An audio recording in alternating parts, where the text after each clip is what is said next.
Aquí reposan los restos de un buen amigo, un alto militar norteamericano cuya identidad no debo revelar, al menos por el momento. Él forma parte de la historia que quiero contarle, una historia oscura que usted probablemente no creerá. Pero ese es mi deber, sembrar la duda. Sígame y descubra una historia que jamás fue contada.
Siempre estuvo ahí.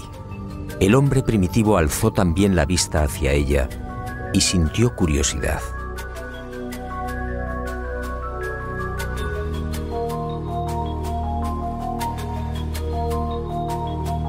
Después llegó el miedo y la luna fue adorada.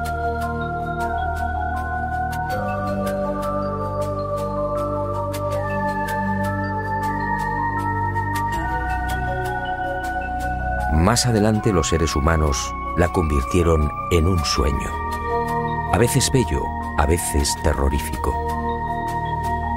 Y el satélite natural de la Tierra se convirtió en emblema de lo utópico, de lo inalcanzable.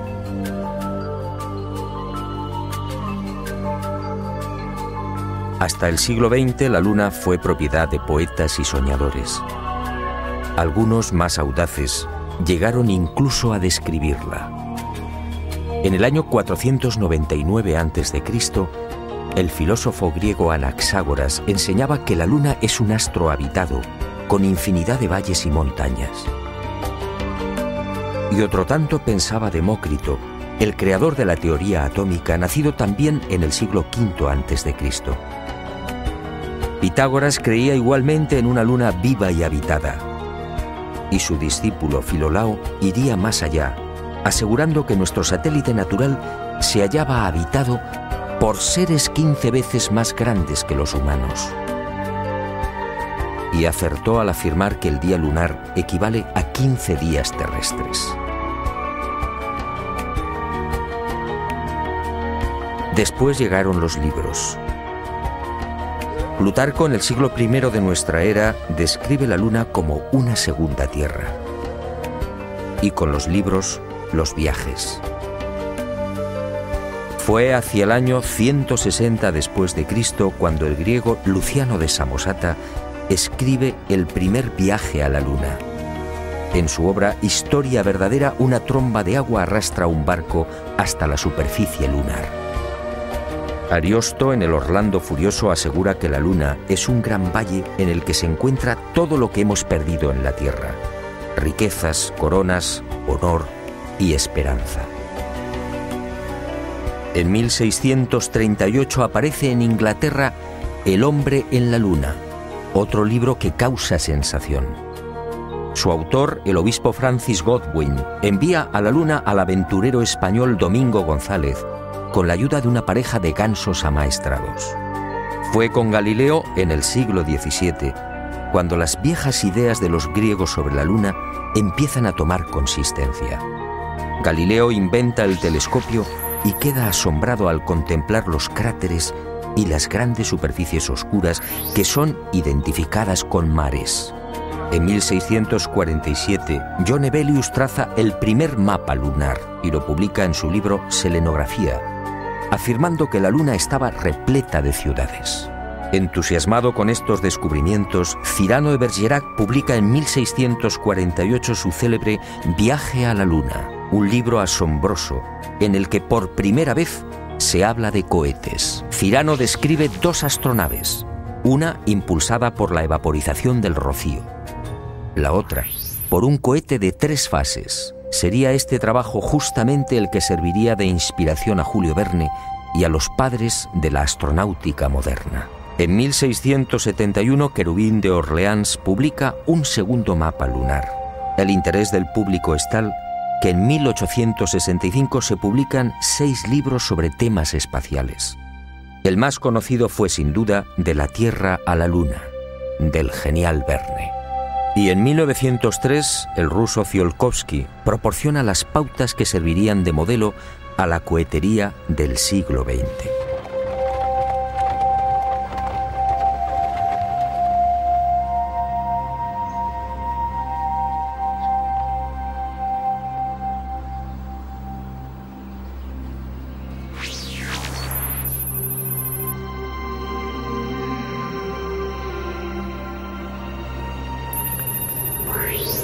Antes de entrar de lleno en las claves de esta historia, permítame un apunte que guarda estrecha relación con lo que quiero contarle. Sígame de nuevo y guárdelo en su memoria.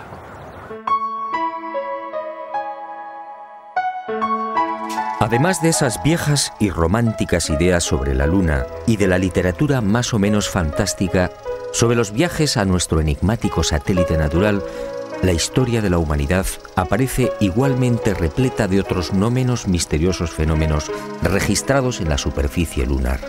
En el verano de 1178, al poco de ponerse el sol, un grupo de monjes de la Catedral de Canterbury observó en el filo de la Luna un formidable resplandor acompañado de gigantescas llamaradas. En 1789, el astrónomo Schröder contempló atónito una enorme zona iluminada en la llamada región de los Alpes lunares. A lo largo de ese año, otros observadores dieron fe de la presencia en la superficie de la Luna de increíbles y desconcertantes luces que se movían entre mares y cráteres. En 1820, el también astrónomo François Arago publicó en los Anales de Química y Física el relato de otra asombrosa observación. Durante un eclipse, toda una formación de luces evolucionó sobre la Luna, manteniendo el orden de vuelo durante los virajes. En 1843, el mencionado astrónomo alemán Johann Schröder asistió a otro fenómeno para el que tampoco se ha encontrado explicación. Al observar el cráter Linné en el Mar de la Tranquilidad, el científico comprobó algo desconcertante. El citado cráter de unos 7 kilómetros de diámetro cambiaba regularmente de forma. Poco después, para asombro de la comunidad científica, el cráter en cuestión desapareció por completo. ¿Qué había ocurrido? En 1971, Apolo 15 sobrevoló la zona y fotografió Linné. El desconcierto de los astrónomos fue total. El cráter Linné solo tenía 2.700 metros de diámetro y estaba allí. En 1877, el astrónomo inglés Klein fue testigo de otras intensas y rápidas luces que se dirigieron al centro del cráter Platón. Una vez en la caldera, las luces se reunieron formando un triángulo. En 1950, el Dr. Wilkins era testigo de otro suceso aparentemente imposible. En el centro del cráter Aristarchus se encendió de pronto una gran luz, iluminando una amplia región lunar. Grandes llamaradas en la superficie de la Luna, luces en formación.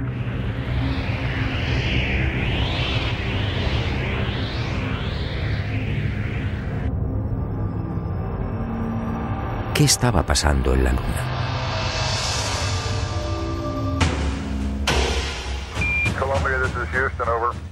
Y en julio de 1969, al fin, el ser humano cumplió su viejo y añorado sueño. El Apolo 11 se posaba en el Mar de la Tranquilidad.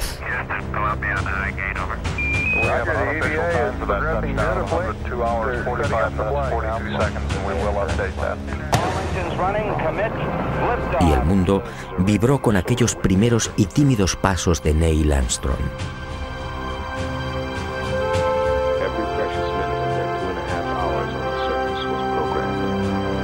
Pero el mundo, una vez más, fue engañado.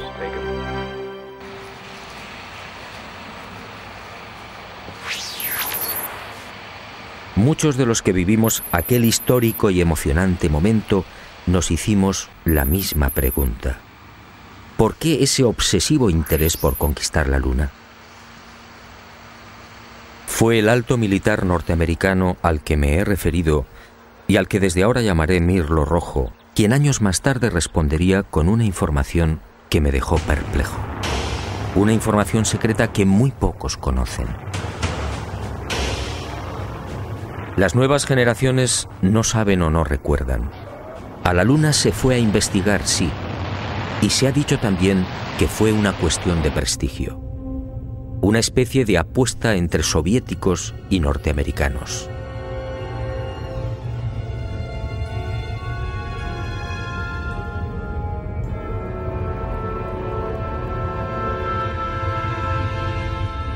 Pero hubo algo más.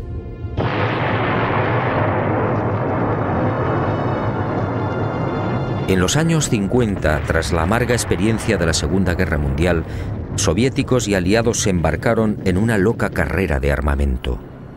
Aquel periodo fue conocido como Guerra Fría. Una peligrosa etapa en la que llegaron a fabricarse 15.000 bombas nucleares y 9.000 misiles intercontinentales.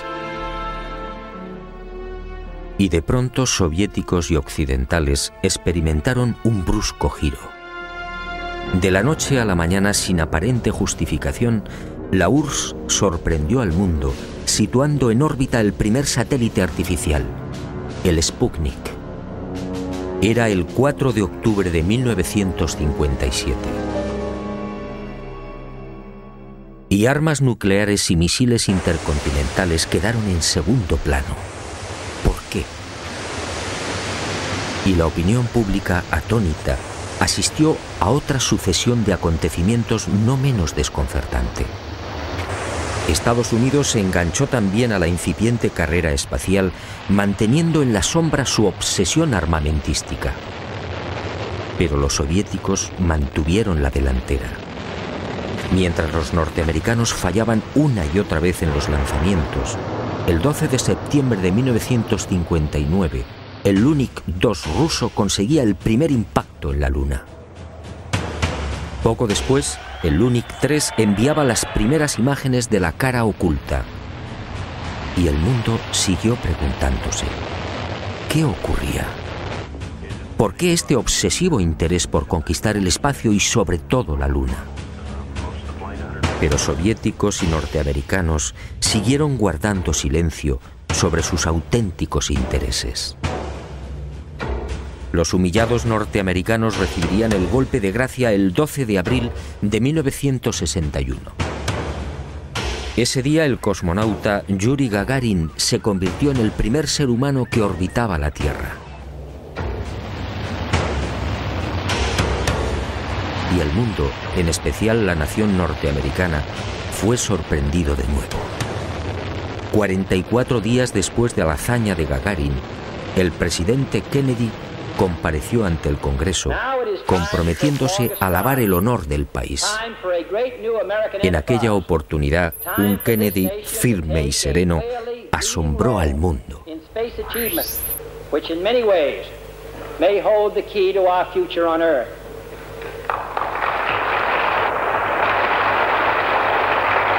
I therefore ask the Congress, above and beyond the increases I have earlier requested for space activities, to provide the funds which are needed to meet the following national goals.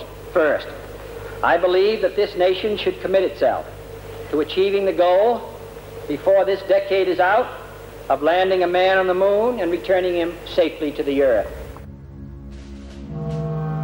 ¿A qué se debían estas extrañas prisas? ¿Qué estaba ocurriendo? Aparentemente las palabras de Kennedy obedecían a la necesidad de recuperar el prestigio y la hegemonía militar. Y era cierto en parte. La verdad era otra.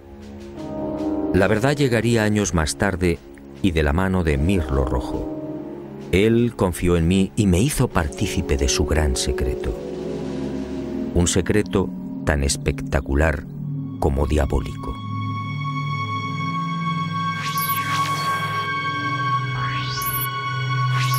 Soviéticos y aliados mintieron a la hora de justificar aquella loca carrera espacial. Todo empezó en la década de los años 40.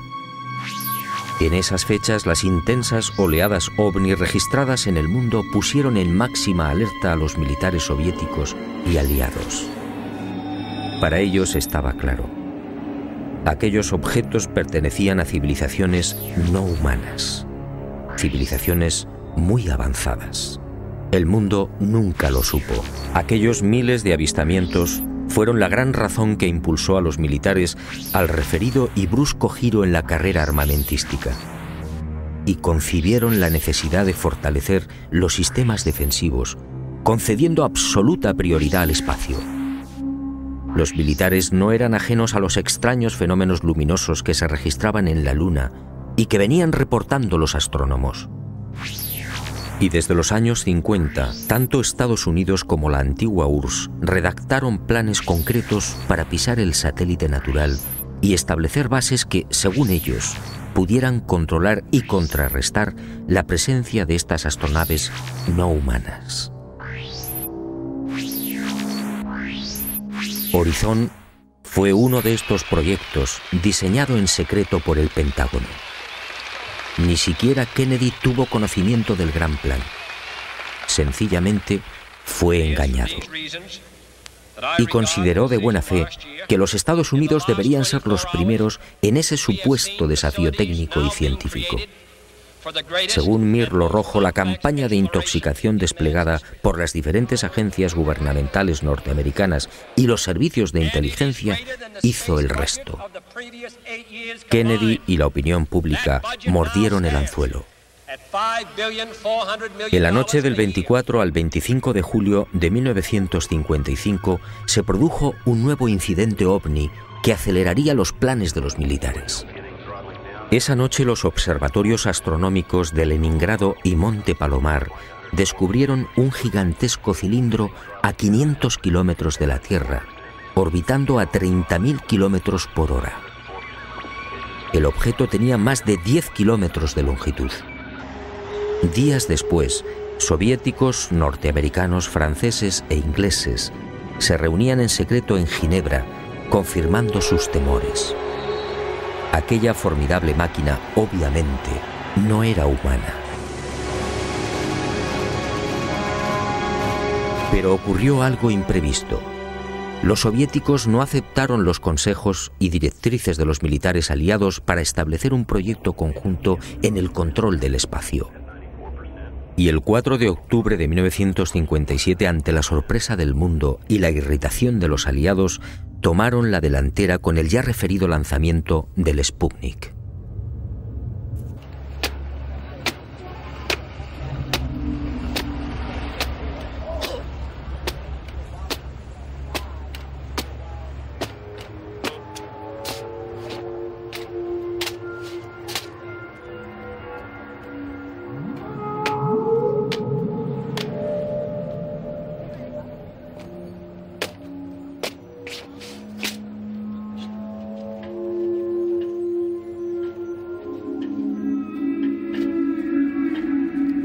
Y durante una década, entre 1957 y 1968, los militares norteamericanos y soviéticos fueron confirmando lo que ya sabían o imaginaban, y mucho más.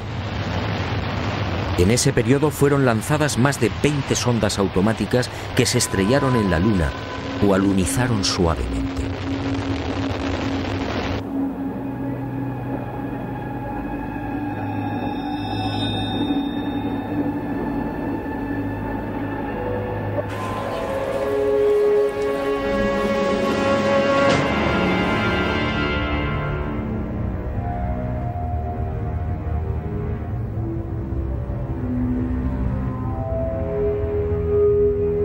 En total, sin contar las imágenes obtenidas por la URSS, la NASA recibió 230.000 fotografías del satélite natural. La Luna fue fotografiada en su totalidad y a muy diferentes alturas. Pero los militares que controlaban y controlan la Agencia Espacial Norteamericana no dieron a conocer muchas de esas imágenes. ¿Por qué? ¿Qué mostraban?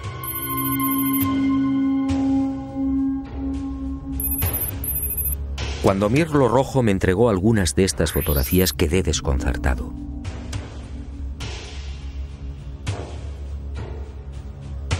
Se trataba de imágenes altamente confidenciales, jamás divulgadas.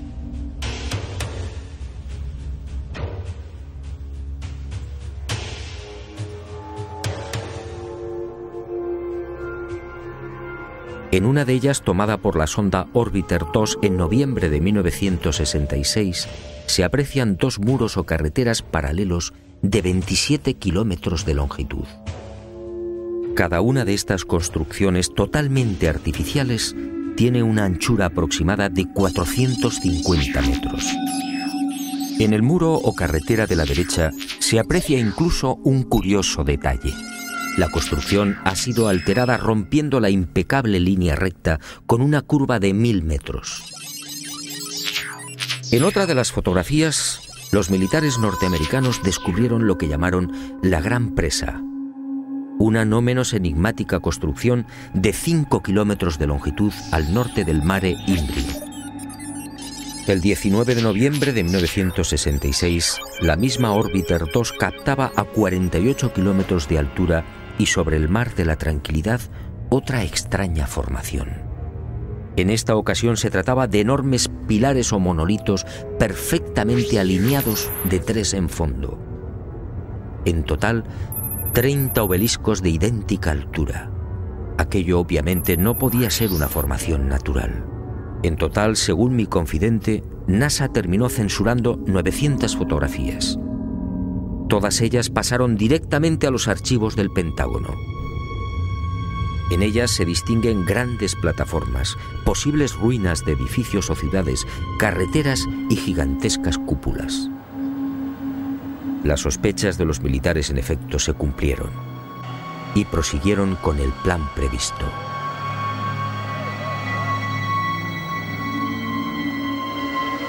Civilinamente, los servicios de inteligencia militar norteamericanos se cubrieron las espaldas en previsión de una hipotética fuga de información.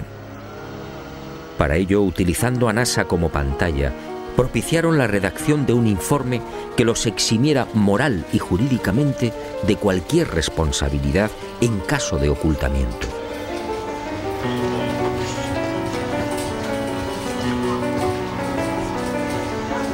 Este documento, conocido como Informe Brookings, redactado por prestigiosos científicos, sociólogos, políticos y economistas, fue presentado a la Cámara de Representantes e impreso en abril de 1961, curiosamente un mes antes del célebre discurso de Kennedy en el Congreso.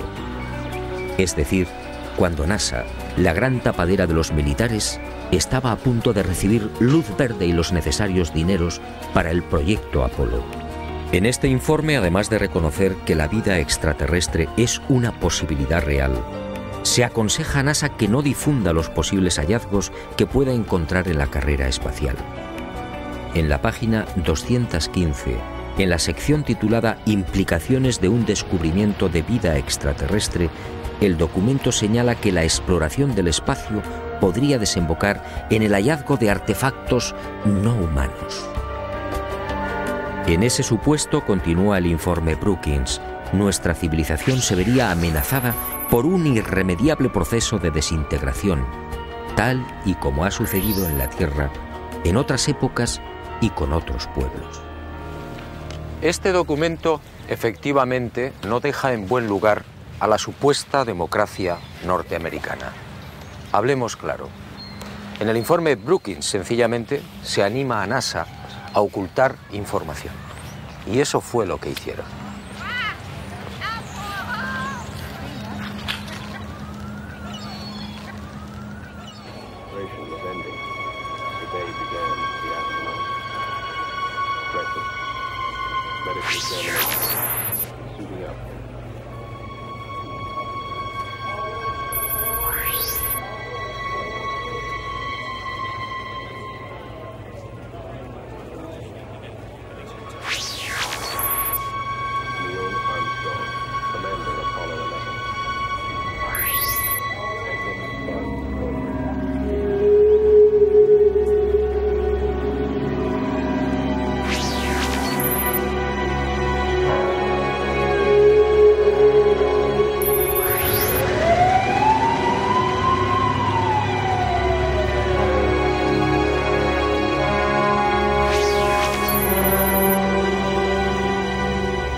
En el viaje de ida hacia la Luna, el Apolo 11 vivió una primera experiencia que también fue silenciada. Cuando se hallaba a 200.000 kilómetros de la Tierra, un extraño y gigantesco objeto apareció en las proximidades de la nave. Los astronautas lo describieron como una formidable L, algo similar a una maleta abierta, aunque en ocasiones cambiaba de forma, adoptando la figura de un cilindro. La noticia se filtró a la prensa, pero NASA, fiel a su consigna de ocultamiento, zanjó el asunto con una explicación tan absurda como insostenible. Lo observado por el Apolo 11 solo era el sobrealimentador del cohete Saturno IV. Absurdo, sí, porque en esos momentos la referida fase del cohete se encontraba a 10.800 kilómetros del Apolo. Pero las mentiras de NASA apenas habían empezado. A casi 380.000 kilómetros de la Tierra, muy cerca ya de la superficie lunar, el Apolo descubrió otras luces que volaban en formación.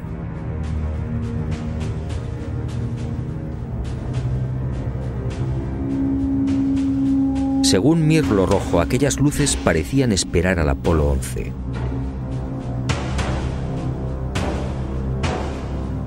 Eran muy brillantes y volaban en perfecta formación.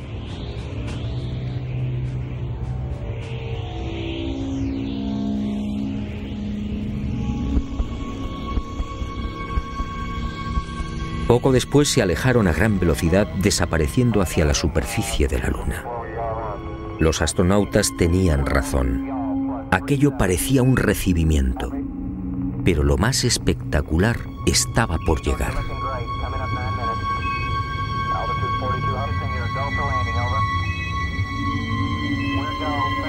Armstrong y Aldrin descendieron finalmente. Su compañero Collins permaneció en órbita lunar a 110 kilómetros de altura.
Y al poco de aquel histórico alunizaje, Armstrong y Aldrin volvieron a sobresaltarse. La frecuencia cardíaca se disparó hasta 150 y 160 latidos por minuto. Las palabras de Armstrong, atropelladas, dejaron perplejos a los técnicos de Houston.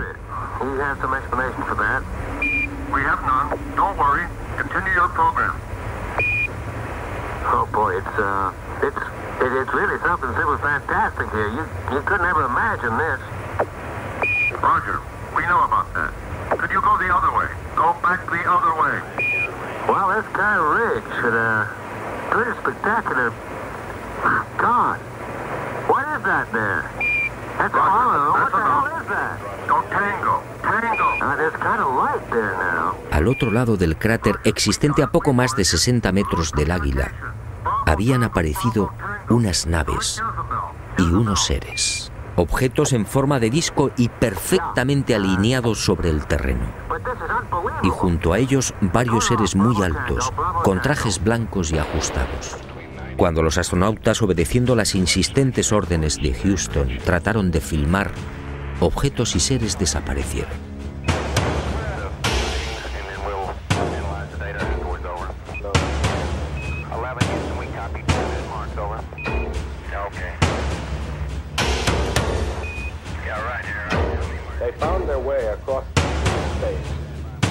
Y llegó el momento culminante, el verdadero objetivo de Apolo 11, la secreta razón que impulsó a los militares a conquistar la Luna.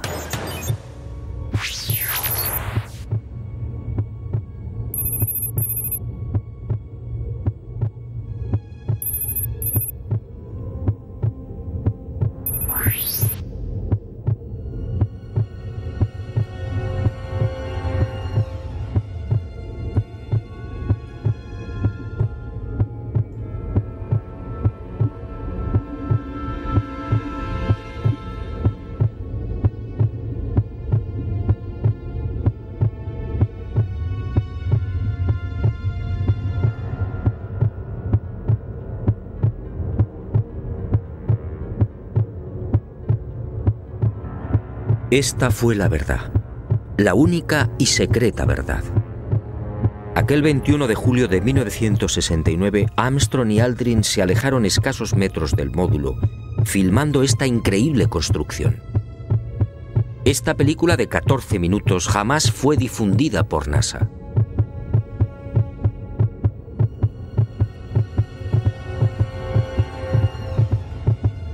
Mirlo Rojo fue uno de los pocos norteamericanos que tuvo acceso a ella. A escasos metros, sí, del Águila. Y no fue casualidad. Todo estaba minuciosamente programado.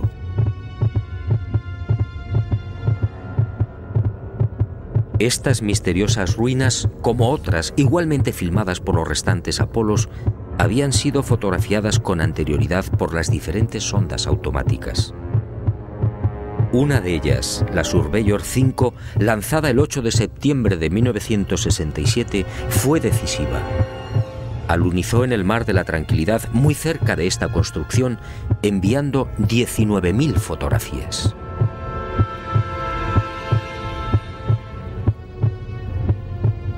Edificios en ruinas.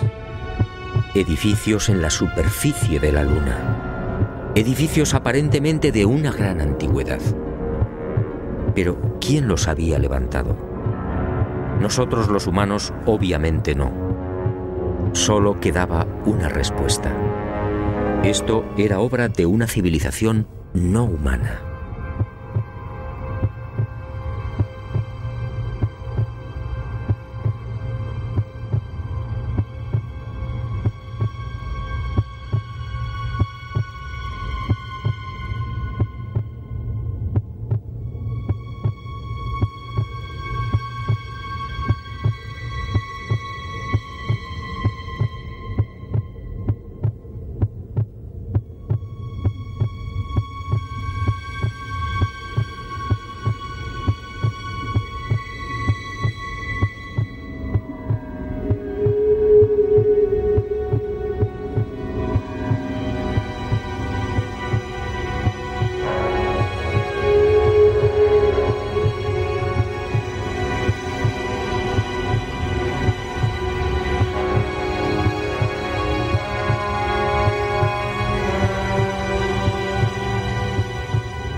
Los militares habían satisfecho la primera parte de su diabólico plan. Ahora quedaba la segunda.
Según mi confidente, los astronautas procedieron a lo programado.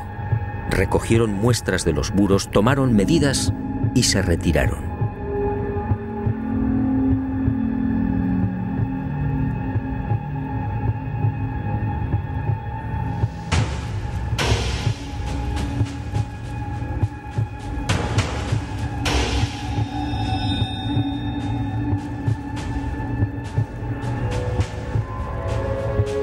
La insólita construcción, muy parecida a un hangar, medía 60 metros de longitud con una altura máxima en los muros de 9 metros. Presentaba 12 huecos o ventanas y una especie de puerta frontal de 5 metros de fondo por 3 de altura. Según los análisis practicados en la Tierra, el material con el que había sido construido era similar al de la superficie lunar. Un 60% de los átomos era oxígeno, con un 0.01% del peso constituido por hidrógeno.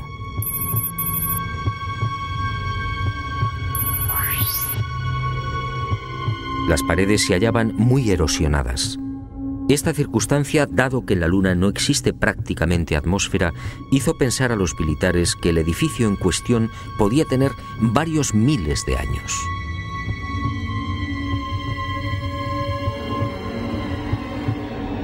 La secreta excursión de Armstrong y Aldrin a este hangar y naturalmente los 14 minutos de película jamás fueron difundidos por NASA. Oficialmente no existen. Pero poco faltó para que la increíble aventura se filtrara a la opinión pública. Todo se debió a un error de NASA que permitió la publicación en aquel 21 de julio de una escueta e incomprensible noticia. En un teletipo que dio la vuelta al mundo se afirmaba textualmente: el corazón del astronauta Neil Armstrong alcanzó las 160 pulsaciones por minuto al finalizar hoy su paseo lunar, mientras se hallaba trabajando en la dura operación del cargamento de muestras de rocas y suelo lunar. El hecho pasó prácticamente desapercibido, pero algunos con toda razón se preguntaron: ¿cómo era posible que Armstrong sufriera semejante aceleración cardíaca en el más que inofensivo y cómodo transporte de rocas lunares? En el delicado descenso del Águila, la frecuencia cardíaca de Armstrong llegó a 156 pulsaciones por minuto. Ahí sí estaba justificada la fuerte alteración del astronauta. En la carga de rocas, en cambio, no tenía sentido. Armstrong, de 39 años de edad, había llevado a cabo 78 misiones de combate en Corea. Había volado más de 200 modelos de aviones y tenía fama por su extraordinaria frialdad y nervios de acero. ¿Por qué iba a experimentar hasta 160 pulsaciones en la recogida de muestras lunares? La absurda noticia divulgada por Charles Berry, médico de los astronautas, no tuvo en cuenta además otro pequeño gran detalle que invalidó la forzada explicación oficial. Durante las 3 horas que duró el paseo lunar, Armstrong y Aldrin recogieron un total de 25 kilos de rocas. Dado que en la superficie de la Luna existe una gravedad 6 veces menor que la de la Tierra, el peso real de las rocas fue de 4 kilos. 4 kilos repartidos entre 2 astronautas y en diferentes momentos de la excursión lunar. La versión de NASA efectivamente no era creíble.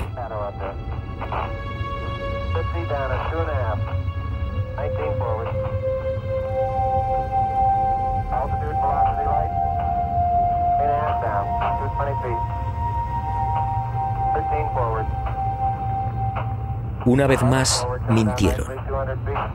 No fue el insignificante peso de las rocas lo que precipitó el corazón de Armstrong. Fue la visión de aquel edificio. A pesar de su excelente preparación física y mental, el astronauta, consciente de la trascendencia de lo que tenía delante, no pudo evitar la lógica e intensa emoción. Y otro tanto sucedió con Aldrin. Pero la frecuencia cardíaca de este último no fue registrada porque los circuitos electrónicos del traje espacial no se hallaban conectados a la consola que recibía la información biomédica.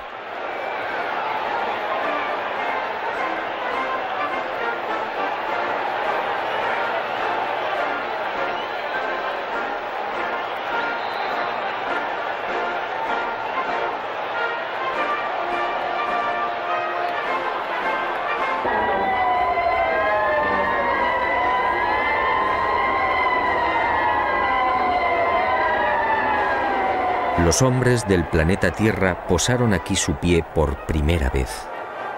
Julio de 1969. Hemos venido en son de paz, en nombre de toda la humanidad. Así reza el texto de la placa dejada por Apolo 11 en una de las patas del Águila, el módulo lunar que supuestamente todavía sigue en la Luna. ¿En son de paz? Nueva mentira de NASA y de sus propietarios, los militares norteamericanos.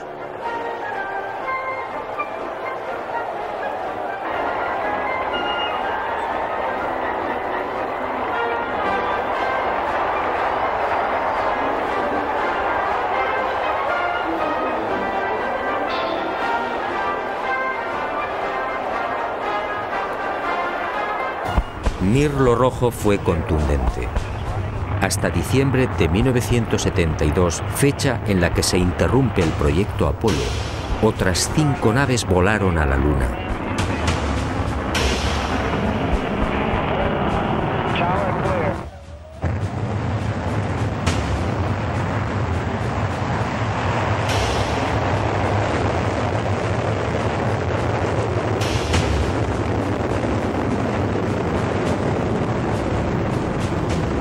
Y volvieron a filmar construcciones.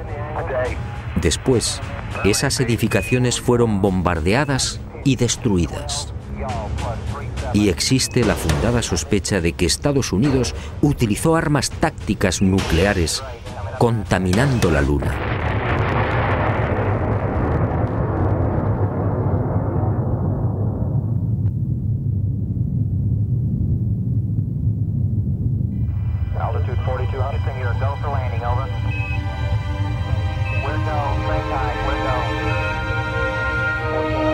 Así se cerró la segunda fase del diabólico plan.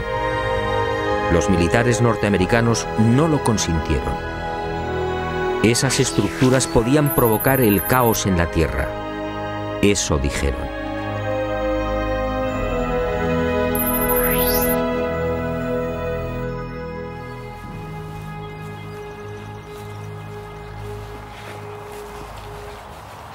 Sí, amigo. En los restantes Apolo sucedieron muchas cosas, cosas extrañas y secretas. Pero esa es otra historia que quizá algún día me decida a contar, suponiendo, claro está, que siga vivo. Por cierto, desde aquel diciembre del 72 han transcurrido más de 30 años. ¿Estamos pensando lo mismo? ¿Por qué nunca se volvió a la Luna?